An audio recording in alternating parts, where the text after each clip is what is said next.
इस बात को स्वीकार नहीं करता हूं कि जिंजी कोई ऑर्गेनाइज्ड वोटर है। ये इस जनरेशन से जो जेनजी है, ये खौफ पॉलिटिकल पार्टीज के मन में आया है? नहीं है। क्या सही दिशा में जा रही इन चीजों को कवर करने में पत्रकारिता? बिल्कुल सही दिशा में नहीं जा रही है। जंतर मंतर पर कुछ पत्रकार या यूट्यूबर्स जिस तरह से आए, और अब झारखंड में भी बहुत सारे यूट्यूबर्स और पत्रकार आपको दिखाई दिए होंगे। यूट्यूबर्स की एक बहुत बड़ी फौज खड़ी हो गई है साहब। ये तो तय करके चलते हैं हमको किसको माँ बहन की गाली देनी है। प्रेस कॉन्फ्रेंस में ये बात कही। पर क्या ये एक तरीके का जो पॉलिटिकल पार्टीज हैं, इनके मन में ये इस जनरेशन से जो जेनजी है, चूंकि अब ये वोटिंग कैपेसिटी भी इसके पास है, वोट डाल सकती है, इसको लेकर के एक मन में कहीं एक खौफ सा है कि इसका राजनीतिक असर, कुप्रभाव जो है वो ना पड़े। इसलिए अब देखिए प्रधानमंत्री ने भी जो है वर्टिकल रील्स बनानी शुरू कर दी इंस्टाग्राम, और उन पर लगातार वो आ रहे हैं, अपीयरेंस उनका लगातार हो रहा है।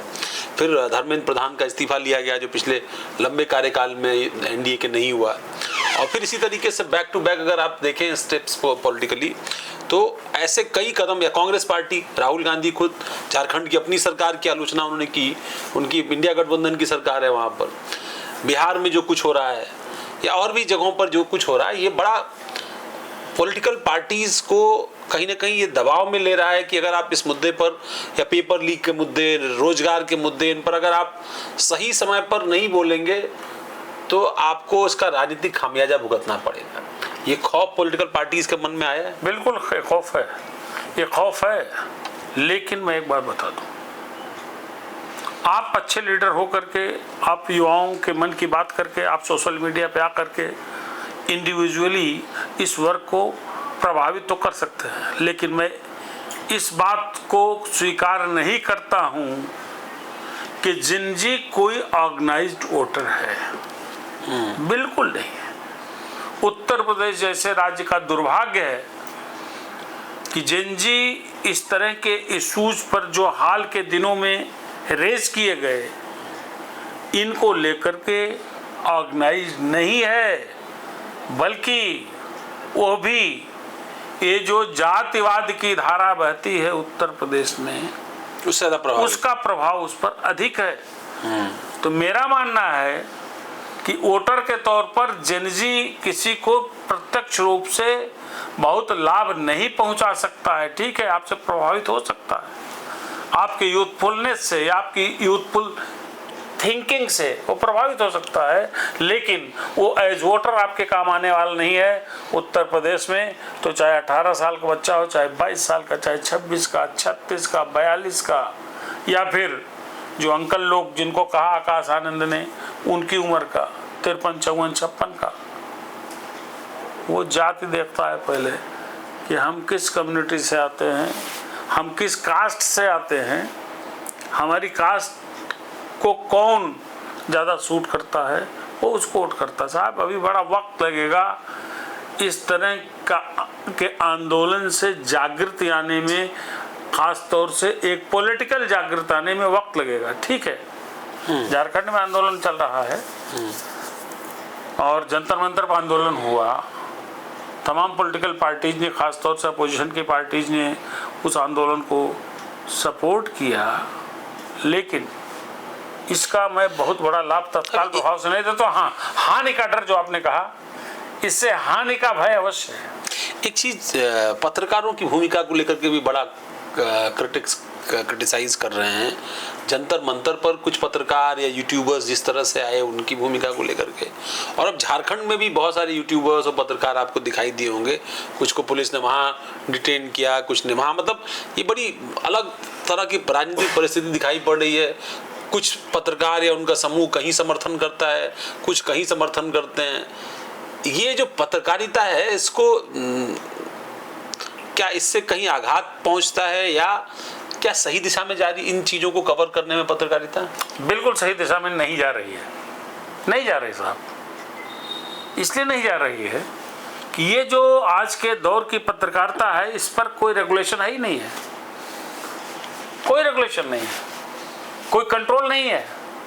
मेन स्ट्रीम की मीडिया का बहुत बड़ा लाइन शेयर जो है, उसके बारे में तो अपोजिशन और बाकी लोग कहते हैं कि तो गोदी मीडिया है साहब, वो सही दिखाए तो भी गोदी मीडिया है, गलत दिखाने पर तो आलोचना होती है। लेकिन ये जो सोशल मीडिया के जरिए, ये जो डिजिटल मीडिया के जरिए यूट्यूबर्स की एक बहुत बड़ी फौज खड़ी हो गई है साहब।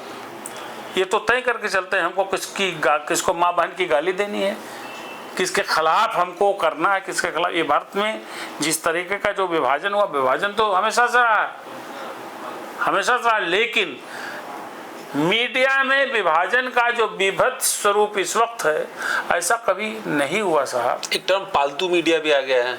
पालतू मीडिया क्या है? पालतू मीडिया इसी को तो कहते हैं साहब कि ये इनकी सरकार है, इनकी सत्ता है, इन्होंने सबको पाल रखा है, सबको प्रोटेक्ट करते हैं।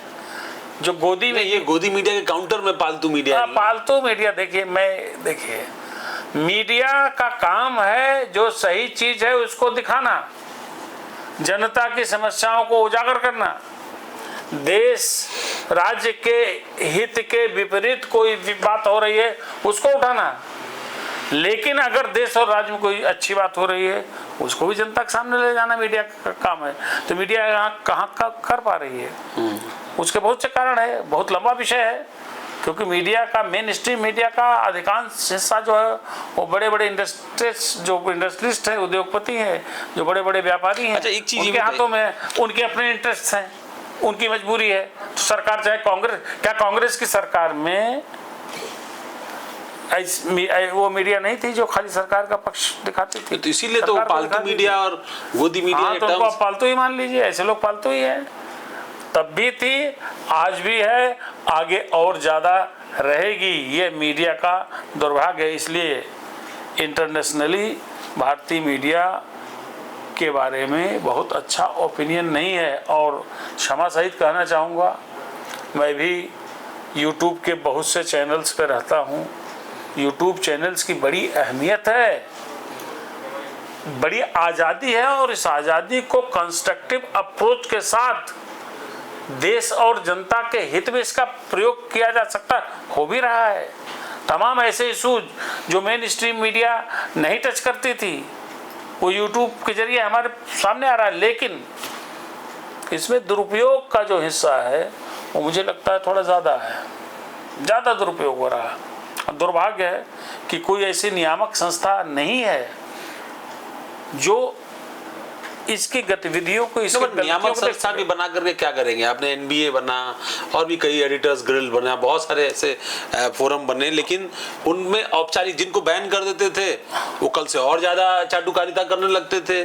जिन पर आप किसी तरह का आर्थिक प्रतिबंध लगाते थे वो आपके एसोसिएशन का हिस्सा नहीं रहते थे। वो लोड ही कहाँ लेते थे, और इसका नतीजा रहा कि ये परंपरा और बढ़ती गई और गिरावट और ज्यादा आती गई। अवनीश जी मेरे बहुत से मित्र हैं जो बहुत ज्यादा सक्रिय रहते हैं ये सोशल मीडिया के जरिए, यूट्यूब के जरिए। लेकिन दुर्भाग्य है, मैं इसको बड़ा कष्टदायक स्थिति मानता हूं कि आप इस बात की कसम खा के क्यों चलते हैं कि आपको फलां के खिलाफ ही सब कुछ बोलना है, लिखाना है।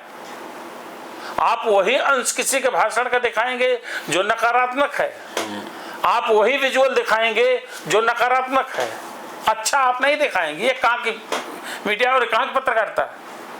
या फिर एक हिस्सा ये भी है कि खाली वो एक ही पक्ष को दिखाएगा।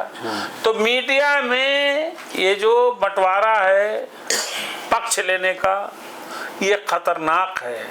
ये मीडिया की विश्वसनीयता को लगातार कमतर किए जा रहा है।